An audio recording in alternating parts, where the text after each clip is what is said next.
Hey, what's up, guys? If you guys are new here, my name is Eli Barber. I'm a 22-year-old real estate investor. We invest in Philadelphia, Pennsylvania, New Jersey, and New York City. Today, we're going to go through a deal, a nice little case study. If you guys are new here, please make sure you like, subscribe, so we can stay in touch. Other than that, enjoy today's video. I want to talk to you guys about how I was able to find the deal, right? How I was able to negotiate the deal. This way I can lock the deal up and make sure that the seller wanted to only sell to me. And I wanted to talk to you guys about how I was able to sell it in literally less than 24 hours and how I made $47,000 profit, net profit, at 22 years old. Let's get started. So as a lot of you guys know, there are a tremendous amount of strategies that you can use to acquire real estate investment properties in today's markets. You know, there's direct mail, there's cold calling, there's door-to-door. There's a bunch of strategies, but the one strategy that I have focused on, the one strategy that I have literally put all my energy and all my attention on is actually working with real estate agents. People always say, what? You can't work with real estate agents? They're always trying to sell it overpriced and all that stuff. What I've come to realize is that in life, people always have something that they're trying to do, and you have something that you're trying to do. The whole purpose of negotiations and all that is for you to figure out how to get everyone on the same page so you all can achieve the same result that needs to be achieved. Right? And so for us, we focus on the MLS. That's where we get a lot of our inventory. And so let me walk you through this deal. So this deal, I actually woke up, I checked my emails, and in my email there was this new deal that just came on the market. Just came on the MLS. I have my emails set up to where new deals that just come on, they're sent directly to my emails. And so I checked the property. These were the numbers on the property. The asking price was $210,000. The property was located in Newark, New Jersey, and it was a 3-family building. Okay, for anyone who knows anything about Newark, New Jersey, that market is absolutely on fire right now. Retail buyers are buying there. Investors are like literally overpaying for assets there. The crime in that area is starting to decrease slowly, and jobs are starting to increase. And so Newark, New Jersey is literally a growing market. And in those markets, it's very easy to sell deals like very fast, right? And so this deal was in Newark, New Jersey. It was a 3-family building. I checked my emails. The price was $210,000. For those of you guys who don't know, I've literally bought over 30 units and moved over 30 units just in Newark, New Jersey alone. And I know the prices in Newark like the back of my hand. So the second I received this email and it said $210,000, I was like, and it was in like a very desirable section of Newark. I was like, is this the right price? Is this the right price? Because in this section of Newark, New Jersey, at that time, I thought the ARVs, like after repair values, were $340,000. And so this is what happened, was the realtor sent it out, okay? And so this is what I've come to realize about MLS deals. Sometimes deals come on the MLS and they're called diamonds in a rough. What I mean by that is, for whatever reason, they're actually underpriced when they should have been overpriced and sold for way more than they were ever listed for. And so this property came on the MLS, $210,000. I instantly called the real estate agent because I knew right away that it was like a killer deal. I called the agent, they didn't answer, and so I was like, damn, like the agent didn't answer, like I'm not gonna get this deal. And literally the half day went through, it was past lunch, and I called the agent back, right? Because like I knew it was a great deal. I called the agent back, and I was like, yo, and he picked up, and I was like, yo, I see you have this property that's for sale. I was like, are you still selling it? And he says, yeah, I have one more showing for the day, and then we're gonna lock it up. And I was like, can I get in? Can I come see it? And he was like, yeah, come now. And so I literally hung up the phone, drove to Newark, New Jersey, drove to the property, and as soon as I got there, the agent just got done showing the previous buyer, and the previous buyer walked out, right? He left because he was gonna go put his offer together and submit it to the agent. And that's just when I showed up. And so I show up, right? I go up to the door and I knock, and the agent answers, and he's like, you ready to go through? And I'm like, yeah. We literally walk into the first unit, because right, it's a three unit building. We walk to the first unit, and the lady, the tenant that lives there, she's Hispanic, and I can't speak a lick of Espanol. Like I don't speak Spanish. And so what happened was she answered, and she was like, hola, and like I know hola, and so I said hola back, and I looked at the agent. I said, bro, you didn't tell me that they speak Spanish, and he just busted up laughing. And so instantly I built rapport, right? Instantly I showed him that I'm a fun guy. I'm someone who's fun to work with, right? And he liked that. And so the tenant was like, hola, and I was like, hola, and then they tried to talk to me more in Spanish, and I was like, I don't know Spanish. And so I literally busted out my cell phone and I brought up Google Translator, and then I walked through the whole apartment with the tenant using my Google Translator, and we had the most amazing conversation ever in Spanish. Key thing here is that the agent really liked the fact that I was really just connecting with everyone. I was connecting with the tenants. I was connecting with him, right? I was putting in energy and effort that other people really weren't doing, and because of that, the agent was attracted to, my style of things right off the bat. So after we finished up walking through the first unit, we went and saw the second and third unit, and let me tell you about the condition of this property.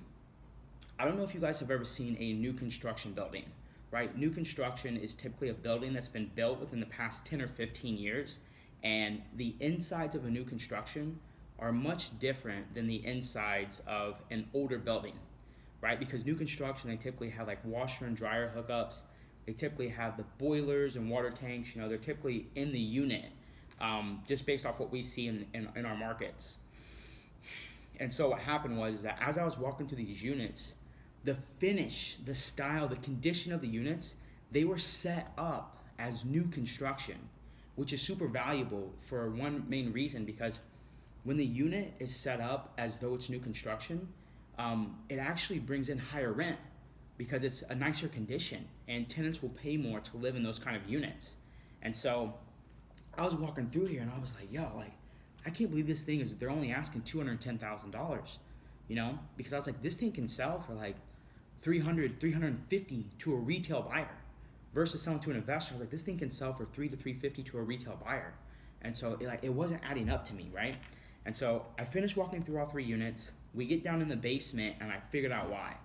We got into the basement and it was flooding, right? It was flooding. One of the pipes was like backed up, and so it was forcing all the water to sit in the basement versus going out.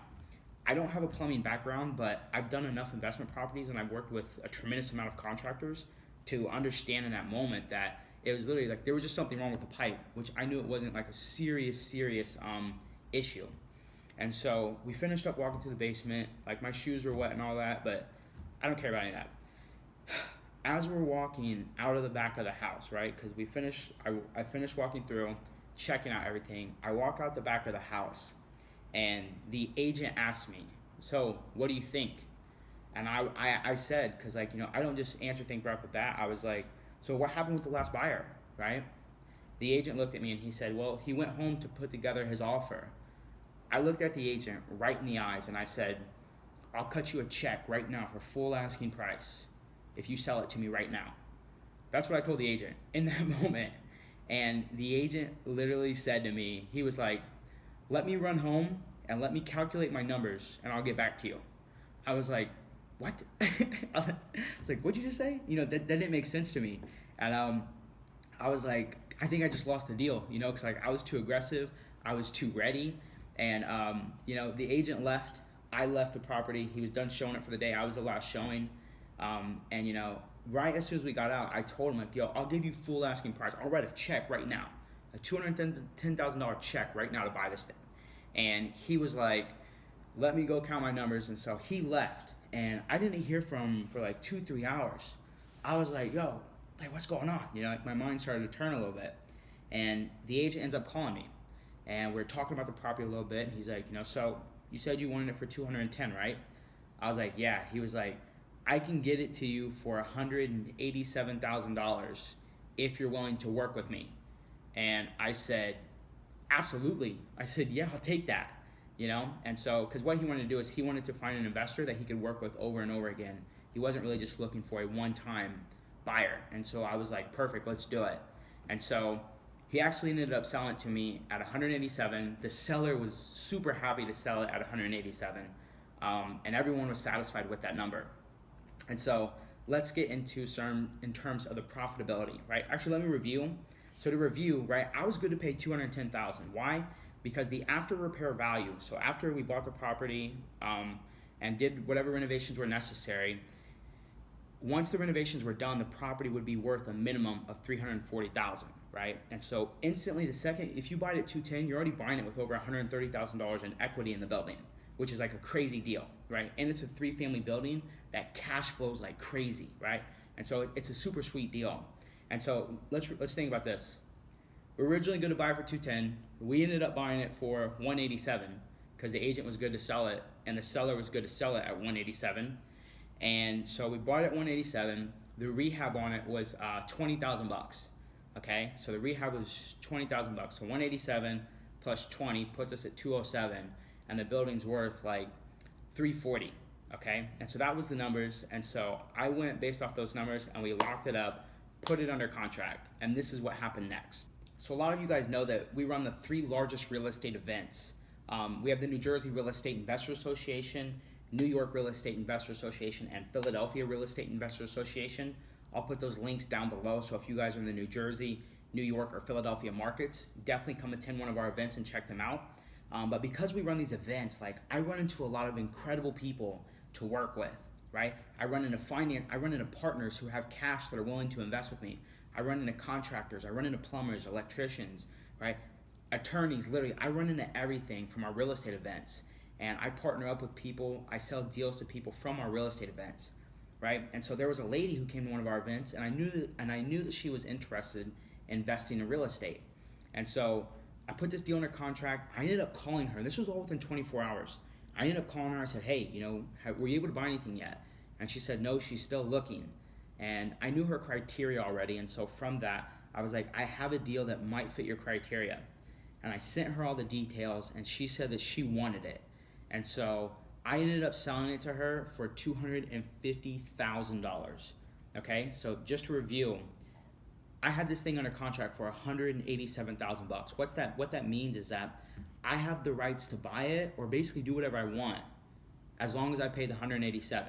Okay, and so I had the rights to buy it at 187. And so what I wanted to do was I had to ask myself, would I rather, own this property, this 3-family building, and collect the rent that it can generate and all that, or would I just rather make, basically 40 to 50,000 bucks like right now?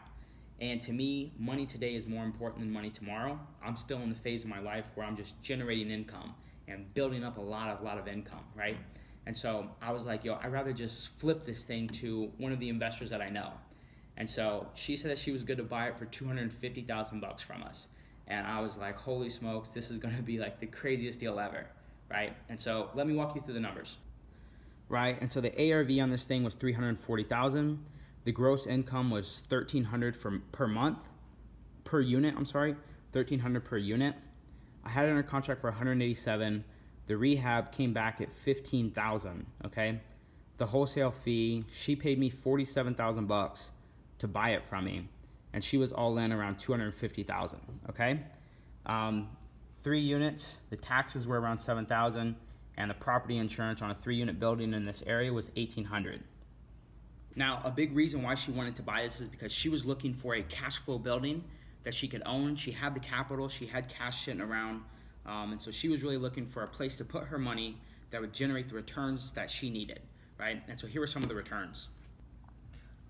Gross income $3,900, management $390, maintenance $195, vacancy $195, insurance $150 per month, property taxes $583 per month, water and electric around $225, gives her a monthly NOI of $2,161. She had the cash, and so if she just wanted to buy this building and just leave her cash sitting in the building, she would be collecting $2,000 basically per month until she sells the building, okay? Now, let's say she wanted to use debt, right? And so she used cash to buy it, and a strategy that you can use when buying cash flow is called the refinance strategy. And so this lady that I sold the deal to, she actually wanted to refinance. This way she could pull out all of her money and put it back in. And so what happened was that I sold it to her, she bought it with cash, but her plan was to refinance out all of her cash so she could do it again. And so this is the numbers with using debt with the refinance strategy. Right, if she were to use debt based on the sales price of $250,000 to $280,000, actually $280,000, she would be paying the bank around $1,500 per month, and so 2,161 minus 1,500 gives her about 632 bucks per month. So after she bought the building with cash, right, we helped her even do the renovations because we have contractors in that area. And so, when people buy properties from us, if they want to use our contractors, we refer our contractors, and we sometimes even help them manage the rehabs. And so we helped her rehab the property. It cost about $15,000 to $20,000 to finish the renovations. And from that, we're able to get the building rented out, and it's producing these numbers. And so as you just saw, that she's really collecting around $600 per month now with none of her own money, stuck in the deal, and she has a building that's being paid down by the tenants over time. She has it's what's called an asset, right? And so it was a really great deal. It was a fun deal. The agent and I have went on to do other deals together, and so it was really just a win-win across all the boards. Other than that, I hope you guys liked today's video. If this is your first time here, once again, my name is Eli Barber. Please make sure you like and subscribe and comment down below where you're from. I'd love to know where you guys are doing real estate at. Other than that, stay tuned. We'll be posting a new video here soon.